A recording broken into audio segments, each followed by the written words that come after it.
এদেশের রাষ্ট্রপতি হতে পারে নাই, কিন্তু আমি চ্যালেঞ্জ করে বললাম বাংলার ইতিহাসে যত রাষ্ট্রনায়ক এসেছিল আগামী 20 বছর 40 বছর পর তাদের জন্য কেউ চোখের পানি ছেড়ে দিয়ে কান্না করবে না, কিন্তু আল্লামা সাঈদীর কথা শুনলে মানুষ চোখের পানি ছেড়ে দিয়ে কান্না করবে। تعز من تشاء وتذل من تشاء بيدك الخير।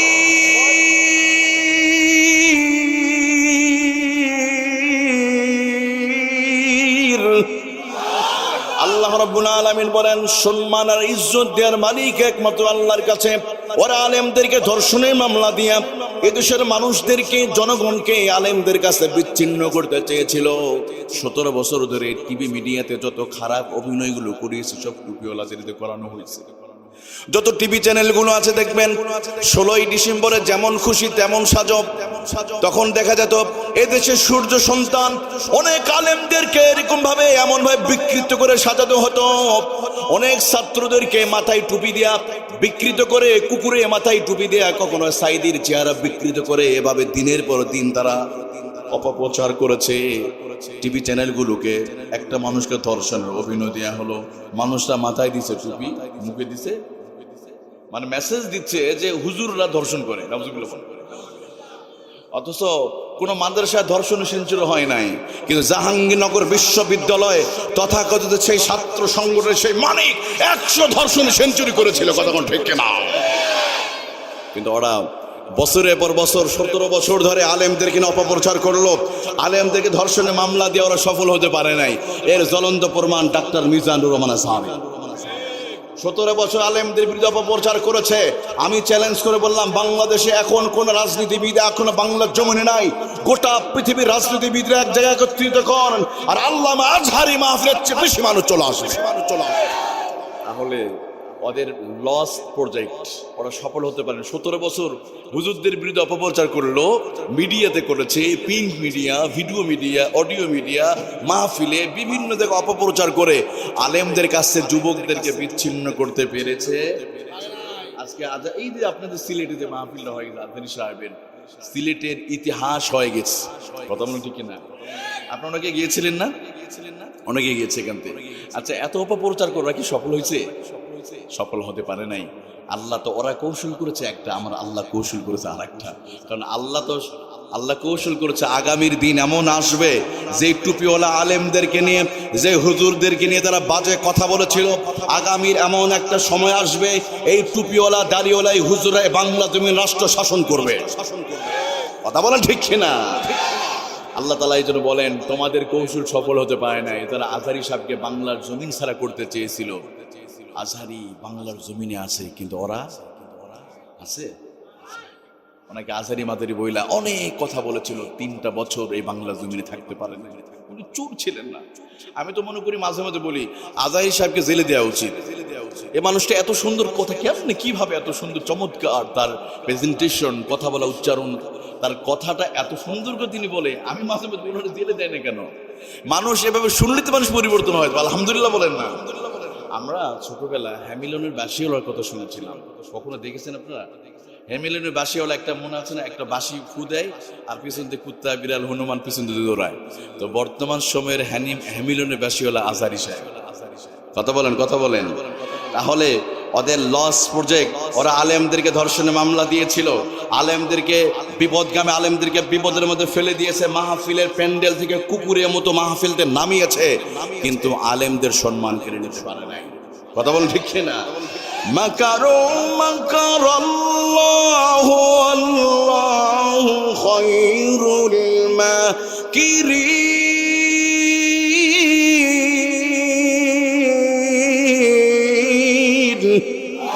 আল্লাহ রাব্বুল আলামিন বলে আমি হলাম সবচেয়ে বড় মাকার, সবচেয়ে বড় কৌশলী। ওরা কৌশল করেছে একটা, আলেমদেরকে জনগণের কাছে বিচ্ছিন্ন করতে চেয়েছে, কিন্তু না। বর্তমান যুব সমাজ এখন আলেমদের দিকে ধাবিত হয়। যুবকরা কোরআনে মাহফিল শোনার জন্য এখন পাগল হয়ে গেছে। কথা বলেন ঠিক কিনা? এই জন্য আমি বলি আমার যুবক ভাইয়েরা, আগামী দিন যদি এমন একটা সময় যদি আসে, কখনো যদি এমন কোনো আন্দোলনে যদি ডাক আসে কোরআন প্রতিষ্ঠার, যেই প্রতিষ্ঠা উদ্দেশ্য হলো কোরআনকে প্রতিষ্ঠা করা।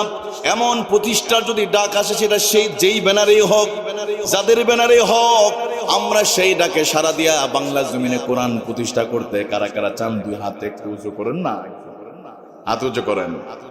আল্লাহ কবুল করেন, আমিন। আল্লাহ আমাদের কোরআনের কর্মী হিসাবে কবুল করুন, সকলে বলেন আমিন। আপনাদের কষ্ট হচ্ছে প্রিয় ভাইরা, আমাকে যে বিষয়টা দিয়েছে আমি সেই বিষয় দিকে চলে যাচ্ছি একটু। দেখেন, খুবই গুরুত্বপূর্ণ। ইসলামকে শক্তিশালী করেছে যুবকরা, আলহামদুলিল্লাহ বলেন। ইসলাম যখন কঠিন শোচনীয় অবস্থায় ছিল, এই সময় সবচেয়ে রাসূলুল্লাহর হাতকে শক্তিশালী করেছে যুবকদের রক্ত। সুবহানাল্লাহ বলেন। যুবকরা, আমার নবীর প্রথমে কালিমার দাওয়াতে সাড়া দিয়েছিল যুবকরাই, কোন বৃদ্ধরা আসে নাই। প্রথমে এসেছে কারা? যুবকরা সবচেয়ে বেশি রাসূলুল্লাহকে সাড়া দিয়েছে।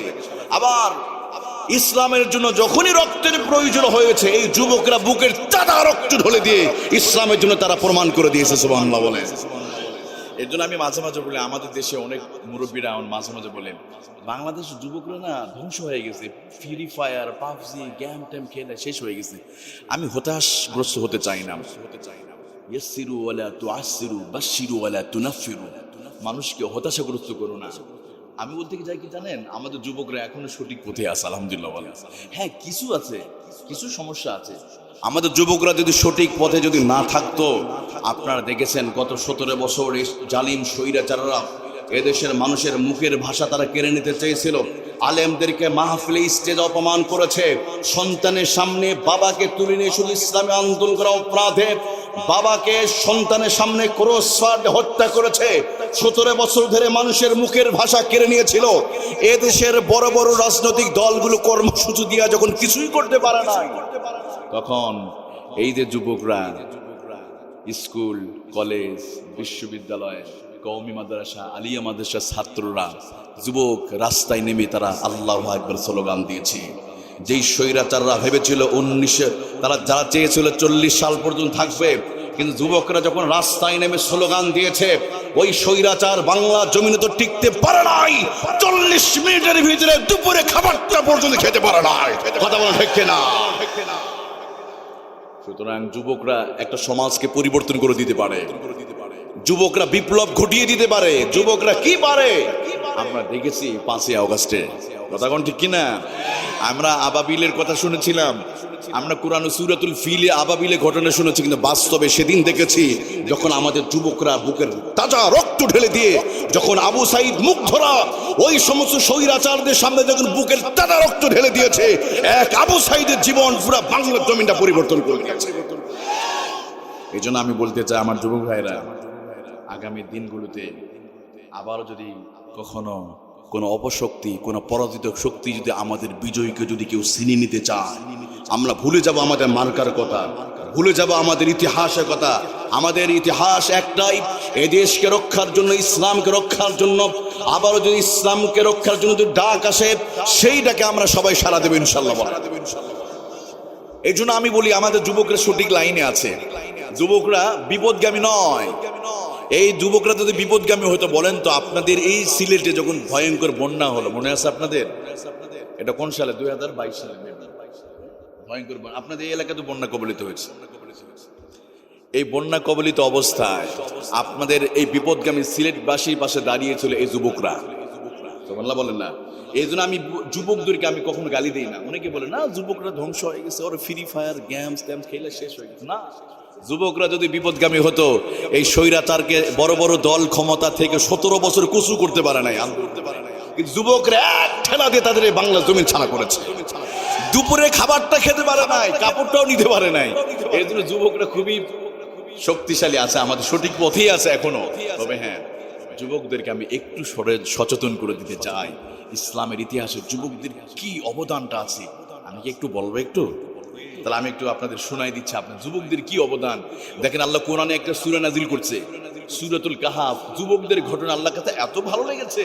ওই যে 7 যুবক জালিম বাদশা দাকিয়ানুস, যে তার তাওহীদের প্রতি এস্টাবলিশ ছিল, প্রতিষ্ঠিত ছিল, শুধু এই অপরাধে তাদের উপর হামলা করলে এক পর্যায়ে তারা সেই পাহাড়ে গর্তে আশ্রয় নিল। আসহাবে কাহাফের ঘটনা সবাই জানেন। এরা ছিল মাত্র 7 জন যুবক, কিন্তু আল্লাহ রাব্বুল আলামিনের কাছে এই যুবকদের ইসলামের জন্য ভালোবাসা, তাদের কাছে তাদের আত্মত্যাগ আল্লাহর কাছে এতটা ভালো লেগেছে, নিজের ঈমান আর তার নিজের জীবনকে রক্ষা করার জন্য তারা যখন পাহাড়ে আশ্রয় নিল, ওরা আল্লাহর কাছে দোয়া করলো, আয় আল্লাহ তাআলা إذا والفتية إلى الكهف فقالوا ربنا آتنا من لدنك رحمة ওই যুবকরা ওই গর্তের ভিতরে প্রবেশ করে আল্লাহর কাছে ফরিয়াদ করে বলল, রব্বুল আলামিন ইযা ওয়াল ফিতয়াতু ইলাল কাফি ফাকালু রব্বানা আতিনা মিন লাদুনকা রাহমাতাও ওয়া হাইয়্ লানা মিন আমরিনা রাশাদা। ওরা আল্লাহর কাছে রহমত কামনা করলো, আমার আল্লাহ রব্বুল আলামিন ওই যুবকদেরকে এমন ভাবে আশ্রয় দিলেন, এমন ভাবে রহমত করলেন, ওই যুবকরা এক ঘুমের ভিতরে 1000 বছর ঘুমের মধ্যে তারা পার করেছে। এই যুবকদের ঈমান দীপ্ত এই ঘটনা, ঈমানকে রক্ষা করার জন্য তাদের যে স্যাক্রিফাইস, আত্মত্যাগ আমার আল্লাহর কাছে এত ভালো লেগেছে, এই জন্য আল্লাহ তাআলা সূরাতুল কাহফ নাযিল করে দিয়া এই পৃথিবীতে যত মানুষ আসবে কিয়ামত পর্যন্ত আসহাবের ঘটনাটা যারা মানুষ যেন স্মরণ করে, এই 7 যুবকের ঘটনা আমার আল্লাহর কাছে এত ভালো লেগেছে যে কোরআনুল কারীমে আল্লাহ তাদের নামে আল্লাহ তাআলা একটা সূরা নাযিল করে দিয়েছে। সুবহানাল্লাহ। আমার যুবক ভাইরা, আমার নবী যখন কঠিন মুসিবতের মুহূর্তে রাসূলুল্লাহ হাত দুর্বল, বিশ্ব নবীর হাতকে শক্তিশালী করেছে, সেই সময়ের মক্কার ওই যুবকরা রাসূলুল্লাহকে সবচেয়ে বেশি সাড়া দিয়েছে। আমি যদি বলি আবু বকর সিদ্দিক রাদিয়াল্লাহু আনহু ইসলাম যখন গ্রহণ করেন তার বয়স ছিল মাত্র 36 বছরের, তিনি একজন যুবক ছিলেন। ওমর রাদিয়াল্লাহু আনহু তার বয়স ছিল 26 বছর। আলী রাদিয়াল্লাহু আনহু বয়স ছিল ইসলাম গ্রহণ করে তখন ছিল মাত্র 8 বছর। অন্যদিকে সাদ বিন আবি ওয়াক্কাস রাদিয়াল্লাহু আনহুর বয়স ছিল 17 বছর। যায়েদ ইবনে হারেসার বয়স ছিল 20 বছর। আব্দুর রহমান ইবনে আউফ জান্নাতি সাহাবী, ওনার বয়স ছিল মাত্র 20 বছর। অন্যদিকে মুহাম্মদ বিন কাসিম দামেস্ক থেকে পুরো উপমহাদেশে এসে ওই ভারতের হিন্দুদের বিরুদ্ধে যুদ্ধ ঘোষণা করলেন। যায়েদ মুহাম্মদ বিন কাসিমের ইতিহাস যদি আমরা পড়ি দেখি, কিছুদিন আগের ঘটনা, খুব বেশি দিন নয়, সর্বোচ্চ 200-300 বছর আগের ঘটনা। মুহাম্মদ বিন কাসিম ভারত উপমহাদেশে যখন তিনি হামলা করে বিজয় করলেন তখন তার বয়স ছিল মাত্র 17 বছর। মুহাম্মদ বিন কাসিম। আর আমাদের যুবকরা, আমাদের কিছু সমস্যা আছে, কিছু যুবকরা মনে করেন না আমার তো বয়সই হয় নাই, ইন্টারমিডিয়েটে পড়ে, কলেজ ভার্সিটিতে পড়ে, না এখনো সময় হয় নাই।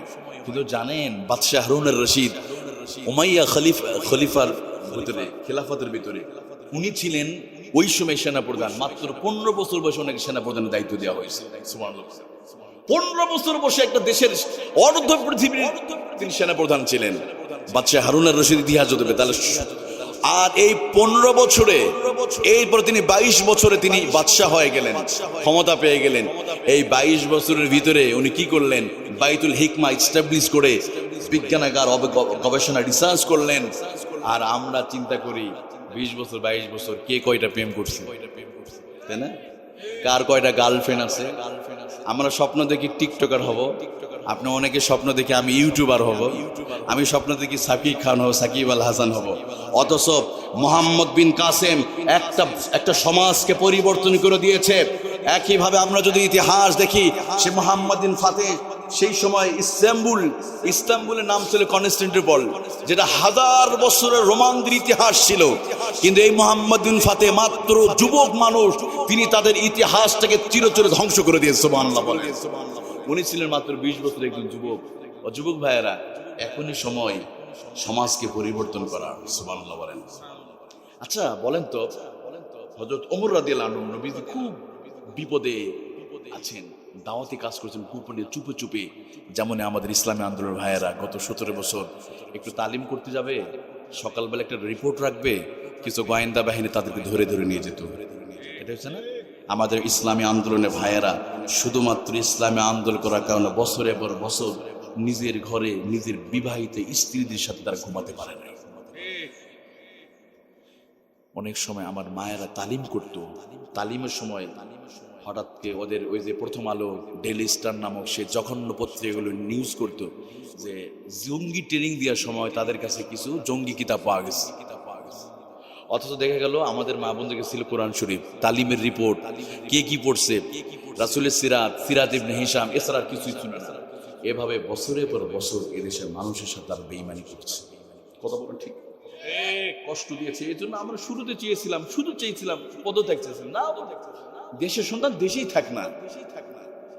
আমরা স্বৈরাচার কি চাইছিলাম? পদত্যাগ, থাক দেশে থাক। আল্লাহ বলছে বোকা, তোরা তো চাইতে পারিস না, শুধু পদত্যাগ চাইলে তো হবে না। আমি আল্লাহ তো এটা মানি না, তোমরা পদত্যাগ চাইতে পারো, কারণ আমি আল্লাহ দেখেছি আসমান থেকে তোমাদের উপর যে জুলুম আর নির্যাতন চলেছে, আলেমদের সাথে যে বেঈমানি করা হয়েছে, আলেমদেরকে শাপলা চত্বরে পাখির মতো গুলি করা হয়েছে, এদেশের প্রবীণ রাজনীতিবিদদের সাথে ঠাট্টা মশকরা করে পদ্মা নদীর মাটিতে তার বারবার চুবাতে চেয়েছিল, বারবার অহংকার করেছে। আল্লাহ বলে তোমরা পদত্যাগ চাইতে পারো, আমি আল্লাহ তাদেরকে দেশ ত্যাগ করে দিয়েছি। কিসের পদত্যাগ? আল্লাহ যখন ধরে কঠিন ভাবে ধরে, সহজে আল্লাহ ছাড় দেয় না, ধরলে ছাড়ে না। আমরা চাই একটা কল্পনা করছি, আল্লাহ আরেকটা কল্পনা করে বসে আছে। সুবহানাল্লাহ বলেন না? আমার যুবক ভাইরা, আমার নবীজি খুব বিপদের মুহূর্তে পাহাড়ের গুহায় গুহায় দিনের প্রচার করছে। আহারে, নবীজি প্রকাশ্যে দিনের দাওয়াত দিতে পারছে না। এমন মুহূর্তে হযরত ওমর রাদিয়াল্লাহু আনহু, আগের দিন রাসূলুল্লাহ দোয়া করছে দুইজন ব্যক্তি, আবু জেহেল আর ওমরের জন্য। আল্লাহ ওমরের দোয়া কবুলে মঞ্জুর করেছে। পরের দিন ওমর নবীর কাছে এসে বলছে, লাসনা আলাল হক ইয়া রাসূলুল্লাহ, আমরা কি হকের পথে কি আমরা নাই? তাহলে এভাবে বিড়ালের মতো গোপনে চুপে কেন কোরআনে কথা বলবো? দেখেন, এক যুবক, 26 বছরের যুবক, ইসলাম গ্রহণ করার কারণে নবীজির হাত এমন শক্তিশালী হয়ে গেল, ওমর কালিমা গ্রহণ করে এসে বলে, রাসূলুল্লাহ বলেন তো, লাসনা আলাল হক, আমরা কি সত্য পথে নাই? তাহলে কেন আমরা গোপনে দাওয়াত দিব? নবীজি বলেন, কহলো নাম, হ্যাঁ আমরা সত্য পথের উপর এস্টাবলিশ, প্রতিষ্ঠিত আছি। এবার ওমর বলল, ইয়া রাসূলুল্লাহ, ইয়া হাবিবাল্লাহ, তাহলে আর দেরি নয়, আর ওই পাহাড়ে গুহায় গুহায় নয়, অমুকের বিল্ডিং এ পাহাড় গুহায় তো হবে না। আসেন আজ থেকে আমরা প্রকাশ্যে মক্কার জমিনে কালিমার দাওয়াত দেব, আজ থেকে প্রকাশ্যে আমরা স্লোগান দেব, প্রকাশ্যে মিছিল হবে, এখন আর গোপনে গোপনে মিছিল হবে। এবার ওমর রাদিয়াল্লাহু বলেন, ইয়া রাসূলুল্লাহ, ইয়া হাবিবাল্লাহ, একটু অনুমতি দেন না, আপনাকে শুধু আপনার অনুমতি চাই, এখন আর আমরা মানে গোপনে দাওয়াত দিব না। রাসূলুল্লাহ বলেন, ঠিক আছে। এবার হযরত ওমর ইবনে খাত্তাব মাত্র হাতে গোনা কয়েকজন সাহাবী, তাদেরকে একত্রিত করে এবার তারা স্লোগান দিলেন। স্লোগান দিয়া এবার বলে, চলেন নবীজি, এবার আমরা বাইতুল্লাহর সামনে চলে দিতে চাই। আর বাইতুল্লাহ থেকে ওমর ইবনে খাত্তাব রাদিয়াল্লাহু আনহু তিনি এমন একটা অহংকার দিয়ে বক্তব্য দিলেন, আর বাইতুল্লাহ পৌঁছার আগ পর্যন্ত তিনি একটা স্লোগান দিয়েছিলেন, লিল্লাহি তাকবীর। কিসের স্লোগান দিয়েছিলেন? ওনারা মিছিল করতেছে, আর আবু জেহেল জানালা দিয়ে দেখে কি ব্যাপার, হঠাৎ করে আল্লাহু আকবার আওয়াজ কোথা থেকে আসলো। এবার তারা দূর থেকে দেখে ওই মিছিলের সামনে তিনি নেতৃত্ব দিয়েছেন, তিনি আর কেউ না, একদিন আগেই যেই ওমর আমাদের সাথে ছিল, এবার ওমর নিজেই স্লোগান দেয়, নিজেই মিছিল নেতৃত্ব দেয়। আল্লাহু আকবার বলেন। এবার আবু জেহেল সামনে আসার সুযোগ পেল না, ওমর ঘোষণা করলো, যদি কারো সাহস থাকে, যদি তোমরা তোমাদের স্ত্রীকে যদি বিধবা বানাতে না চাও, তোমাদের সন্তানদেরকে যদি এতিম বানাতে না চাও, তাহলে ওমরের সামনে এসো না। আর যদি আমার এই মিছিলে যদি বাধা দিতে আসো, ওমর যদি জীবিত থাকে, একটাও তোমরা রাস্তা তোমার ঘরে ফিরে যেতে পারবে না। সুবহানাল্লাহ বলেন। আচ্ছা, এটা যদি একজন নেতা এই স্লোগান দেয়, তাহলে কর্মীদের অবস্থা কি হবে? কর্মীরা তো আগুন হয়ে গেছে। সামনে লিডার বলছে, তোমাদের যদি সাহস থাকে, স্ত্রীকে যদি বিধবা বানাতে না চাও, তাহলে আসো, খেলা হবে। খেলা তো সেদিনই শুরু হয়ে গেছে, তাই না? গত কয়েক বছর আপনাদেরকে আমাদেরকে খেলা হবে এরকম স্লোগান শুনেছেন না? ওই যে নারায়ণগঞ্জে একটা ছিল, মাত্র 72 টাকার নামাজ পড়তো। আমি আচ্ছা 72 নামাজ কেমনে পড়ে? হয়তো 7 রাকাত বলছে, এটা শূন্য দিয়ে বেশি দিয়ে ফেলছে। ওনাকে নকল করে আবার আর একটা বললো, উনি বলছে খেলা হবে, এরপরেরটা বললো 3 আলি প্রাণ দিয়ে বলে খেলা হবে। বাস, এবার খেলা শুরু হয়ে গেল, প্লেয়ার নেমে গেছে ময়দানে, অধিনায়ক উনি ওনার খেলোয়াড়দেরকে নিয়ে সব পালিয়ে গেছে। এই জন্য সব জায়গায় অহংকার করতে না। ক্ষমতা 3টা জিনিস স্থির থাকে না, ক্ষমতা, সম্পদ, চেহারা, এটা প্রতিষ্ঠিত থাকে না, যে কোনো সময় এটা পতন হয়ে যায়। কথা বলেন ঠিক কিনা? আমার যুবক ভাইয়ারা, তাহলে ওমর রাদিয়াল্লাহু আনহু ইসলাম গ্রহণ করার কারণে আমার নবীর হাত আল্লাহ শক্তিশালী করেছে। এবার ওমর রাদিয়াল্লাহু আনহু যে বাইতুল্লাহর সামনে রাসূলুল্লাহ দাঁড়াতেই পারে না, এবার ওমর রাদিয়াল্লাহু আনহু বাইতুল্লাহর সামনে গিয়ে আল্লাহু আকবার আযান দেয়। সুবহানাল্লাহ বলেন। আমার বাবাজিরা, যুবক ভাইয়ারা, তাহলে ইসলামের যুবকদের এরকম অবদান শুধু তাই না। এবার আসেন, বদরের যুদ্ধে সবচেয়ে কঠিন একটা যুদ্ধ ছিল। জানেন বদরের যুদ্ধ কেন কঠিন যুদ্ধ ছিল? বলেন তো কেন যুদ্ধটা কেন কঠিন? এই জিনিস সঠিক বলেছে। হয়তো অনেকে বলবে 313 বা 1000 সংখ্যায় ওটা সমস্যা না, মুসলমানদের সংখ্যা কম, ওদের সংখ্যা বেশি, এটা কোনো মূল সমস্যাটা হলো এখানে যুদ্ধটা হবে পিতা পুত্রের সাথে, রক্তের সাথে রক্তের যুদ্ধ। নবী খুব পেরেশানের মধ্যে আছে, রাসূলুল্লাহ টেনশনের মধ্যে পড়ে। আরে আমার সাহাবীরা না জানি যুদ্ধ করতে গিয়া আত্মীয়তার বন্ধনের কথা মনে পড়ে যদি তারা যুদ্ধের চেতনা ভুলে গিয়া, জিহাদের চেতনা ভুলে গিয়ে, শহীদের চেতনা ভুলে গিয়ে যদি আত্মীয়তার চেতনা যদি মনে করে, তাহলে আমরা এমনিতে 313 জন আমাদের হেরে যাবো। আমরা নবী খুব পেরেশান, চেহারার মধ্যে মানে হতাশাগ্রস্ত হয়ে গেছে। কিন্তু এমন সময় রাসূলুল্লাহর আর একজন যুবক সাহাবী, সুবহানাল্লাহ বলেন না, ওই যুবক সাহাবী মিকদাদ ইবনে আমর, রাসূলুল্লাহর একজন যুবক সাহাবী মিকদাদ বিন আমর, তিনি বললেন, ইয়া রাসূলুল্লাহ ইন্নী আরাকাল্লাহু, ওগো নবীজি আপনি কেন চিন্তা করতেছেন? নাহনু মাকা, আমরা আপনার সাথে আছি। ওগো নবীজি ওই যে বনি ইসরাইল মানুষগুলো, ক্বালাত বানু ইসরাইল, বনি ইসরাইল মানুষগুলো মুসার সাথে বেঈমানি করেছিল। একটা ঘটনা আছে, আপনারা তো ভালো করে জানেন। মুসা আলাইহিস সালাতু ওয়াস সালাম বনি ইসরাইলদেরকে নিয়ে একটা যুদ্ধের জন্য তিনি নেমে পড়লেন। কিন্তু যুদ্ধ যখন শুরু হয়ে যাবে, তার বংশের মানুষগুলো বলল, ইযহাব রাব্বিকা ফাকাতিলা ইন্না হাহুনা কাঈদুন। ও মুসা, তুমি তোমার আল্লাহ ওই বাহিনীর সাথে যুদ্ধ করো, আমরা তোমার সাথে যুদ্ধ করতে পারবো না, আমরা দাঁড়িয়ে দাঁড়িয়ে দেখবো। মুসা ইযহাব রাব্বিকা ফাকাতিলা ইন্না হাহুনা কাঈদুন, তোমরা যুদ্ধ করো, আমরা দাঁড়িয়ে দাঁড়িয়ে দেখবো। বনি ইসরাইলি জাতিরা এরা অনেক বড় বেঈমান। এরা কি ছিল? বেঈমান জাতি, কত ভয়ঙ্কর। মুসা আলাইহিস সালামকে বিপদে ফেলে দিয়ে ওরা দূর থেকে মুস্কি হাসে আর বলে, মুসা তুমি তোমার রব, তোমার আল্লাহর তুমি যুদ্ধ করো গা, আমরা করতে পারবো না। মিকদাদ ইবনে আমর বলে, ইয়া রাসূলুল্লাহ, ইয়া হাবিবাল্লাহ, আমরা কিন্তু মুসার ওই বেঈমান উম্মতের মতো আমরা নয়। নবীজি আপনাকে বিপদে ফেলাবো না, আপনি আল্লাহে।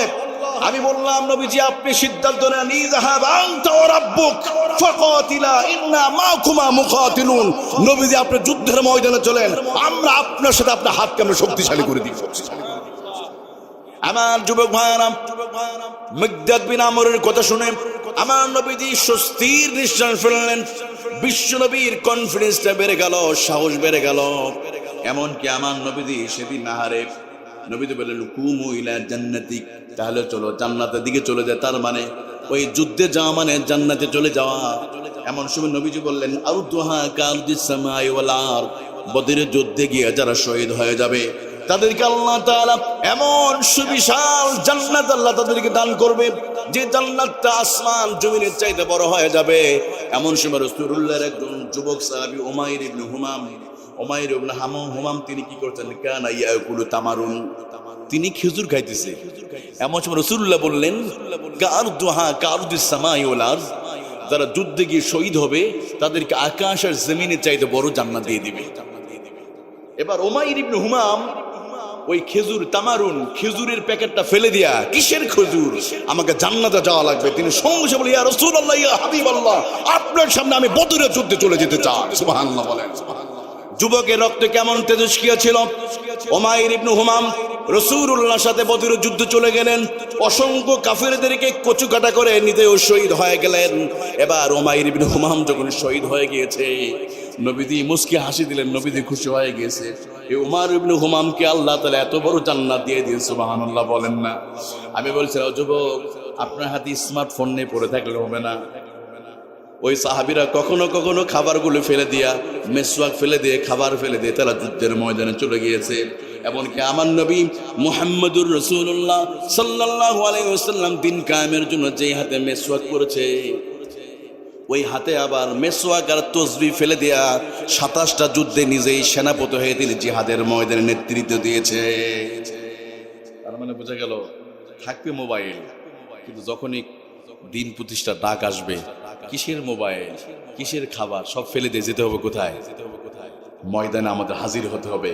এজন্য যুবক ভাইয়েরা, উমাইর ইবনে হুমাম ঘটনা আমাদেরকে আমাদের চোখ খুলে দেয়। তাহলে ইসলামের ইতিহাসে পরত যদি দেখি, ইসলামী বিপ্লব নামক এই গাছটার নিচে যদি তালাশ করেন, এখানে সব যুবক সাহাবীদের রক্ত পড়ে আছে। সুবহানাল্লাহ। দেখেন ওই জামানার বৃদ্ধরা দিন প্রচারে বাধা দিয়েছিল। আবু জাহেল, উতবা, শাইবা, মুগিরা, তারা ছিল মুরব্বী। এই মুরব্বী টাইপের মানুষগুলো সব সময় দিন প্রচার সবচেয়ে বড় বাধা। আবার ঠিক বর্তমান সময়ে কিছু মুরব্বী টাইপের কিছু মানুষ আছে, তারাও অনেক আমাদের বাধা দেয়। আরে তোমরা এই বয়সে ইসলামী ছাত্র শিবির করবা, এইটা করবা, এটা কি বয়স হলো নাকি? এইগুলো করে, এটা করলে তোমার জঙ্গি বলবি। আসেন, ওই যুগের মুরব্বীরা বাধা দিয়েছিল। আবার এই যুগের কিছু মুরব্বী এমনও আছে, দেখ বলবে না তোমরা নামাজ পড়ো, ভার্সিটি পড়ো, কিন্তু রাজনীতি করবা, কোরআনের সাথে কোনো রাজনীতির সম্পর্ক নাই। এগুলো কারা বলে? মুরব্বীরা বলে না? মুরব্বীরা বলে বলে যুবকদেরকে দূরে রাখতে চায়। আচ্ছা বলেন তো, ইসলামে যদি টয়লেটে যার নীতিমালা যদি থাকে, ওই ইসলামে রাষ্ট্র পরিচালনা করার নীতিমালা মনে হয় নাই। ওই আব্রাহাম লিঙ্কন, লেনিন, কার্ল মার্ক্সের কাছে আমাদেরকে ধার করে আনতে হবে না? ইসলাম এত ঠুনকু ধর্ম হলো যে অন্যের কাছে হায়ার করতে হবে রাষ্ট্র পরিচালনা করতে। অথচ আমাদেরকে অনেকেই বলছে, মাঝে মাঝে এটা প্রায় শোনা যায়, মাঝে মাঝে দেখবেন আমাদেরকে অনেক মুরব্বীর, এই মুরব্বী টাইপের লোকরা আমাদের দিন প্রচারের অনেক বড় বাধা হয় দাঁড়ায়। সবাই নয়, সবাই নয়। তোমরা রাজনীতি করবা, তোমরা হুজুরা মসজিদে থাকো, রাজনীতি কেন করবে? কারণ ওখানে শুধু ওনারা চুরি করবে, বাটপারি করবে, বিদেশে পাচার করবে, আমাদের যাওয়া হবে না। আমরা বললেই এটা দোষ, তাই না? অথচ বিদেশে পাচার করবে, কিন্তু সমস্যা নাই। কেন ভাই? কেন? এই যে 53 বছরের ইতিহাস কি পরিবর্তন হয়েছে আমাদের দেশে বলেন তো? এদেশে চুরি, বাটপারি, ধর্ষণ কি কমে গেছে? কমে নাই, কমে না। আমরা ধর্ষণ বন্ধ করতে পারি নাই।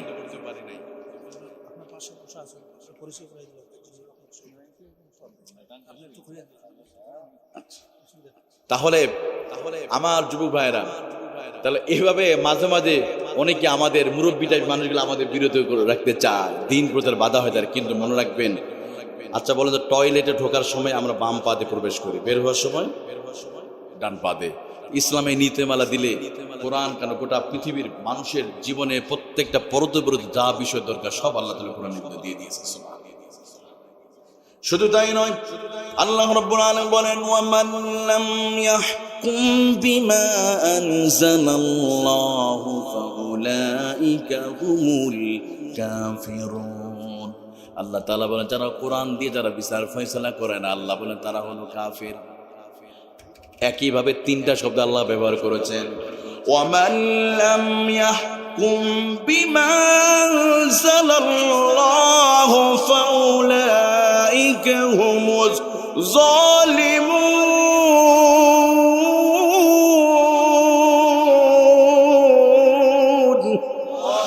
আল্লাহ রাব্বুল আলামিন বলে, যারা কোরআনতে বিচার ফয়সালা করে না তারা ফাসিক, তারা জালেম। কি বলেছে এটা? বলেন না কে কে?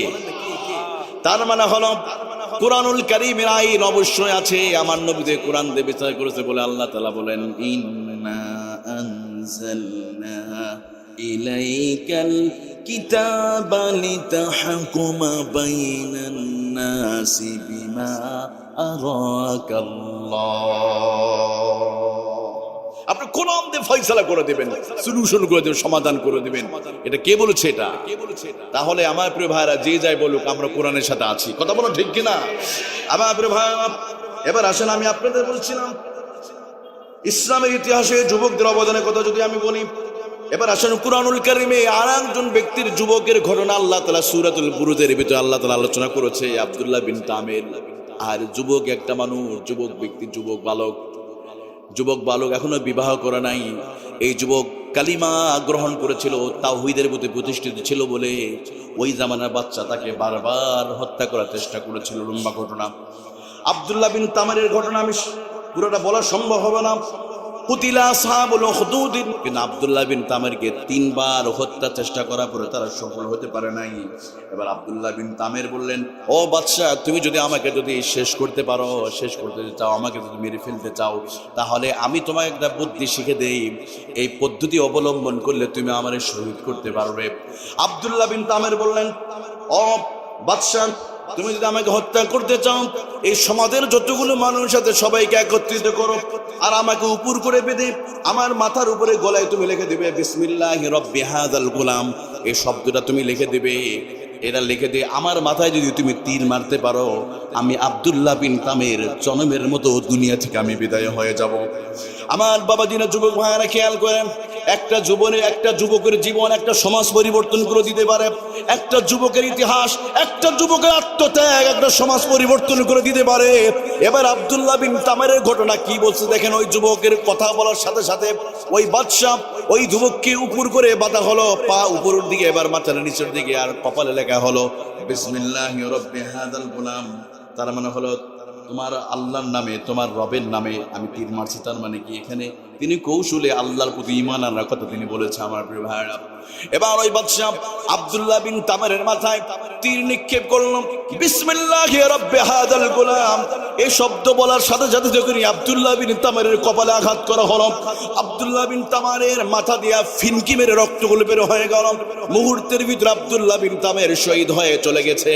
কিন্তু ওই যে মানুষগুলো এসেছিল, সমাজের লক্ষ লক্ষ মানুষগুলো তিনি একত্রিত করেছিলেন। এবার এই মানুষগুলো আব্দুল্লাহ বিন তামেরের ইসলামের জন্য এই যে রক্ত বিলীন করে দেওয়া, শহীদ হয়ে যাওয়ার এই দৃশ্য দেখার পরে তারাও জবান ছেড়ে দিয়ে তারা বলে দিল, আমান্না বিরাব্বি হাযাল গোলাম। আল্লাহু আকবার। আব্দুল্লাহ বিন তামেরের রক্ত দেওয়ার ইতিহাস দেখে ওই যারা খ্রিস্টানগুলো যারা ছিল তারাও বলে দিল, আমান্না বিরাব্বি হাযাল গোলাম। আমরা ওই রবের প্রতি ঈমান আনলাম, আব্দুল্লাহ বিন তামের যে আল্লাহর প্রতি ঈমান এনেছে, আমরা ওই আল্লাহর প্রতি ঈমান আনলাম। সুবহানাল্লাহ বলেন না? তাহলে আমার প্রিয় ভাইয়ের ইতিহাসটা দেখেন, এখানে কি বোঝানো হয়েছে।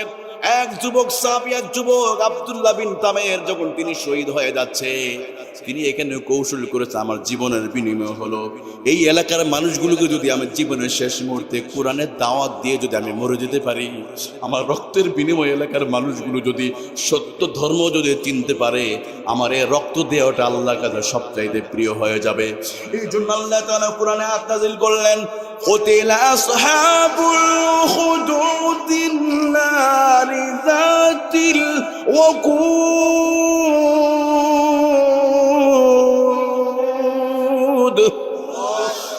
আল্লাহু আকবার বলি না আমার বাবাজিরা। এই ঘটনার পরে ওই যে যারা ঈমান আনলো তাদেরকেও একটা পর্যায়ে ঈমান এত মজবুত হয়ে গেল। এবার বাদশা আরো প্রচন্ড ভাবে রেগে গেল। আব্দুল্লাহ বিন তামেরকে হত্যা করে কি লাভ হলো? হাজার হাজার মানুষ তো তার কথাই আবার ঈমান এনেছে, তার জীবন দেয়া দেখি। এবার বাদশাহ এই মানুষগুলোকে বলল, তোমাদেরকে আমি সময় দিলাম মাত্র কয়েকটা ঘন্টা, যদি তোমরা এই বাদশার প্রতি যদি ঈমান না আনতে পারো, তোমাদেরকেও আব্দুল্লাহ বিন তামেরের মতো তোমাদেরকে জীবনের মতো তোমাদেরকে এই গর্তের ভিতরে ঢুকায় আগুন দিয়ে তোমাদের পুরো শেষ করে দিবে। সূরাতুল বুরুজটা বের করেন। ওই বাকি মানুষগুলো তারা একটার পর একটা জীবন দিয়ে দেয়, এরপর বাতিলের কাছে তারা মাথা নত করে না। সুবহানাল্লাহ বলেন। এই ঘটনা বলা উদ্দেশ্য হলো একটাই, এক আব্দুল্লাহ বিন তামের যুবক, ওই বালক যে যুবক এখনো বিবাহ করে নাই, যুবক মানুষ, তার রক্ত দিয়ে ইতিহাস দেখে ওই মানুষগুলো ঈমান এত মজবুত হয়ে গেল, এত শক্তিশালী হয়ে গেল। একদিকে আগুনের গর্ত করা হলো, ওই আগুন দেখেও তারা এখন আর ভয় পায় না, ঈমানটা এত মজবুত করেছে। এর পিছনে ঘটনা হলো ওই যুবক আব্দুল্লাহ বিন তামের। এই জন্য আমি বলি, আমার যুবক ভাইয়েরা, এই সমাজকে আমরা পরিবর্তন করে দিতে পারবো যদি যুবকরা মনে করে এই দুনিয়ার মায়া মমতা ত্যাগ করে এক আল্লাহকে চিনবো, আল্লাহর পরিচয় চলবো, দুনিয়াতে আল্লাহর বিধান মানবো। আর যদি সময়ে সময়ে যদি প্রয়োজন হয়, ইসলামের জন্য যদি রক্তের প্রয়োজন হয়, তা আমরা আল্লাহর জন্য রক্ত দেব। এরপর আমরা কখনো বাতিলের কাছে আমরা মাথা নত করবো না। এই জীবনটাকে শুধু দুনিয়াবি কাজে আপনি ব্যয় করবেন, জীবনে কে কয়টা গার্লফ্রেন্ড হলো কি হলো এগুলো নয়। যুবক ভাইরা দেখেন, অনেক সময় যুবকরা আছে, কিছু যুবক আছে দেখবেন মা বাবা মারা গেছে, কবরটা জিয়ারত করতেও যায় না, অথচ বান্ধবীদের কিনে বিভিন্ন পার্কে জিয়ারত করতে যায়। এতে 14 ফেব্রুয়ারি বিশ্ব মহাব্বত দিবস আসবে না, ভালোবাসা দিবস, যুবকরা অনেক খুশি এটা না। যুবক ভাইরা, যুবকদেরকে ঈমান চুরি করবার সব কিছু তারা আয়োজন কমপ্লিট করে ফেলেছে। রাসূলুল্লাহ বলেছে 1400 বছর আগে, কিয়ামতের আগে এমন একটা সময় আসবে, ইয়ানজিলু মিনাস সামায়ে, আসমান থেকে বৃষ্টি যেভাবে টপটপ করে পড়ে, একটার পর একটা ফিতনা নিপতিত হবে। মানুষ ফিতনার কষাঘাতে নিজের ঈমানটাকে বিক্রি করে দিবে। এত ভয়ঙ্কর হাদিস। নবীজি বলেন, কেউ সকালবেলা ঈমানদার থাকবে, বিকেলে বেঈমান হয়ে যাবে। অথবা রাতে ঘুমিয়েছে ইমানদার হয়, সকালে বেঈমান হয়ে গেছে। এই জন্য যুবক ভাই কি এই বিষয় দেখেন, এর মধ্যে সবচেয়ে গুরুত্বপূর্ণ বিষয় হলো স্মার্টফোন। আপনি দেখেন অনেক সময় আপনি গুনাহ করতে চাইবেন না, কিন্তু জোর করে আপনাকে গুনাহ করানো হবে। আপনি ইমো চালাইতেছেন, আপনি কোনো ন্যাংটা সিনেমা দেখবেন না, কিন্তু ইমো আপনাকে জোর করে দেখাচ্ছে, তাই না? রাসূলুল্লাহ 1400 বছর এটাই বলেছে যে এমন সময় আসবে যখন আগুনের আঙ্গার রাখা সম্ভব হবে, কাল কাবিদি আলাল জাম, কিন্তু ঈমান রাখাটা কঠিন হয়ে যাবে। অর্থাৎ হাতে আগুন রাখা সম্ভব কিন্তু ঈমান রাখা কঠিন হবে। এটা সেই সময় আপনি চাচ্ছেন আপনি রাস্তায় বেরোতে, আপনি গুনাহ করবেন না, কিন্তু অটোমেটিকলি হয়ে যাচ্ছে আপনার। আপনি রাতের বেলা ঘুমিয়েছিলেন, সকালে ঘুম থেকে উঠে ফেসবুক অন করলেন, হঠাৎ এমন একটা খারাপ অ্যাড আসছে, আপনি শেষ করে দিলেন, ঈমানকে জবাই করে দিলেন। এই জন্য প্রিয় ভাই, এই মুহূর্তগুলো কিভাবে আমরা ঈমানকে আমরা সেভ করি, এই মুহূর্তে আসি। যুবকদেরকে এই ফিতনার মুহূর্তে ঈমান বাঁচাতে হলে আমাদের কি করতে হবে? আমাদের ঐক্যবদ্ধ হয়ে থাকতে হবে। আমাদের কি হতে ঐক্যবদ্ধ হয়ে থাকা লাগবে। যুবকদের ঐক্যবদ্ধ হয়ে, আপনি বিচ্ছিন্ন হয়ে চললে হবে না, আপনি ধ্বংস হয়ে যাবেন। যুবকদেরকে বিজয়ী হতে হলে ঐক্যবদ্ধ হয়ে থাকতে হবে, আল্লাহর কাছে সাহায্য চাইতে হবে, চোখকে হেফাজত করালে নারীর ফিতনা থেকে, ওয়াত্তাকুন নিসা, তোমার নারীর ফিতনা থেকে তোমার বেঁচে থাকো। কারণ আউয়ালু বনি ইসরাইল ধ্বংস হয়েছে নারীর ফিতনার কারণে। আর বর্তমান যুবকদেরকে তাদের ঈমান নামক এই অস্ত্রটাকে হনন করার জন্য নারী নামক এই ফান তৈরি করা হয়েছে। যেখানে যাবেন সেখানে নারী, আপনি মোবাইল চালাবেন, অ্যাডের মধ্যে নারী, মোবাইলে ফোনে কথা বলবেন, ফোনটা টাকা নাই কেটে গেল, ওইটা কণ্ঠ টাকার। আপনার মোবাইলে পর্যাপ্ত পরিমাণ ব্যালেন্স নাই, এই জন্য কেটে দেওয়া হলো, কণ্ঠটা ভেসে আসতে। পুরুষের না নারীর? বিপিএল খেলা হচ্ছে, খেলাকে উৎসাহিত করবার জন্য বিদেশ থেকে একজন মহিলা আনছে, তাই না? কেন খেলা কি শুধু মেয়েরাই উৎসাহিত করে, যুবকরা কি পারে না? তার মানে কি দেখেন, আপনার পরতে পরতে সব জায়গায় নারীদেরকে ঢুকানো হয়েছে। আপনি সাবান ব্যবহার করবেন, লাক্স সাবানের অ্যাড দেয় কি পুরুষ না নারী? ওখানেও নারী। আপনি কাস্টমার কেয়ার একটা মোবাইল কিনতে যাবেন, অপুসে এখন দাঁড়িয়ে আছে অনেক বড় বড় বুজুর্গরা আছে, মেয়েরা, স্যার আসেন ভিতরে আসেন, এবার কনফিগারেশন বলে দিচ্ছে নারীরা। তার মানে কি নারীদেরকে পণ্যের মতো তারা ব্যবহার করা শুরু করেছে অলরেডি। আপনি গুনাহ করবেন না, আপনি জোর করে গুনাহ করায় দেবে। রাসূলুল্লাহ ঠিক এইটাই 1400 বছর আগে তিনি বলে গিয়েছেন, কালকা বিদ্যালাল জাম, হাতে আগুনের আঙ্গার রাখা পসিবল হবে, বাট ঈমান রাখা কঠিন হবে। এই জন্য এই মুহূর্তে যুবকদের ঈমানকে যদি আমরা ধরে রাখতে চাই, যুবক আল্লাহর কাছে সাহায্য চাওয়া লাগবে, আর আমলের মধ্যে থাকতে হবে। চোখকে হেফাজত করা লাগবে।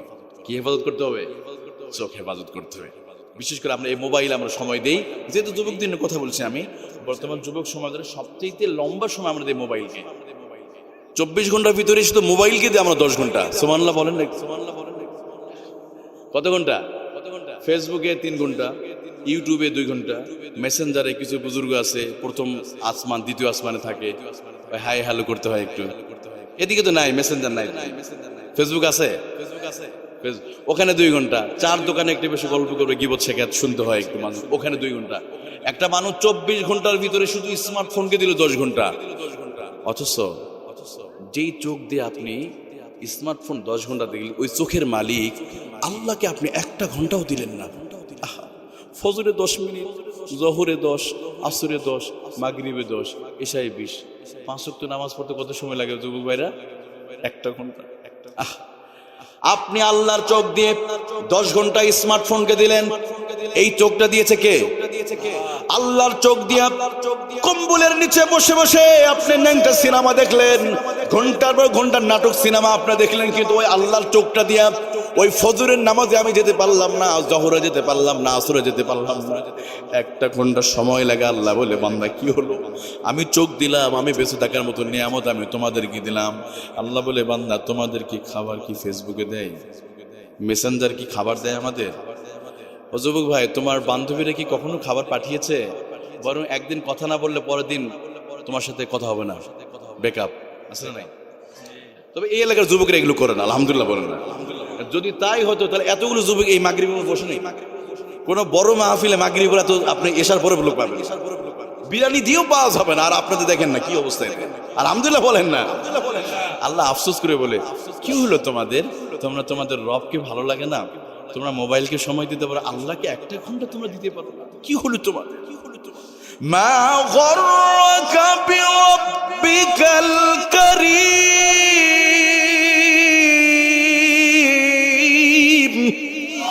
আল্লাহ রাব্বুল আলামিন বলে, বান্দা কি হলো তোমাদের, কি হলো যে তোমরা রবকে সময় দিতে চাও না? মোবাইলকে সময় দিলেন আপনি, স্মার্টফোনকে ঘন্টার পর ঘন্টা সময় দিতে পারলেন, কিন্তু আল্লাহর জন্য আমি 1 ঘন্টা সময় দিতে পারলাম না, ফজরে 10 মিনিট সময় দিতে পারলাম না, আসরে দিতে পারলাম না। আল্লাহ বলে, বান্দা শুনে রাখো, আমি কিন্তু একটা দিনে চোখ সম্বন্ধে আমি তোমাদেরকে জিজ্ঞেস করব। আল্লাহ তাআলা বলেন, আলাম নাজাল লাহু আইনাইনি ওয়া লিসানান ওয়া শাফাতাইন।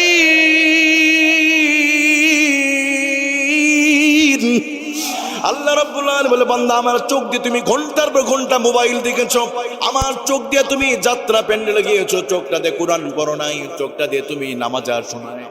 আমি একটা দিন আমি ঠিকই তোমার জিজ্ঞেস করবো। এই জন্য যুবক ভাইয়েরা, ওই সময় আমরা আল্লাহর সাথে প্রশ্নের মুখোমুখি হতে চাই না। আসেন এই চোখ দিয়ে আমরা মাঝে মাঝে কোরআন পড়বো। রাজি আছি তো ইনশাল্লাহ? রাজি আছেন? যুবকরা, আমাদের এই মূল্যবান সময়টা বাঁচাতে হলে আমাদের ঐক্যবদ্ধ হয়ে থাকতে হবে, একটা গণ্ডির মধ্যে, একটা সংগঠনের মধ্যে থাকতে হবে। দেখেন আমার রাসূলুল্লাহ সাল্লাল্লাহু আলাইহি ওয়াসাল্লাম, তিনিও 17 বছর সংগঠন করেছিলেন, তাই না? হিলফুল ফুজুল গঠন করেছিলেন, কিন্তু রাসূলুল্লাহ এই 17 থেকে 40 23 বছর সফল হতে পারে নাই। কারণ রাসূলুল্লাহর তখন সংবিধান ছিল না, সংগঠন ছিল, সংবিধান ছিল না।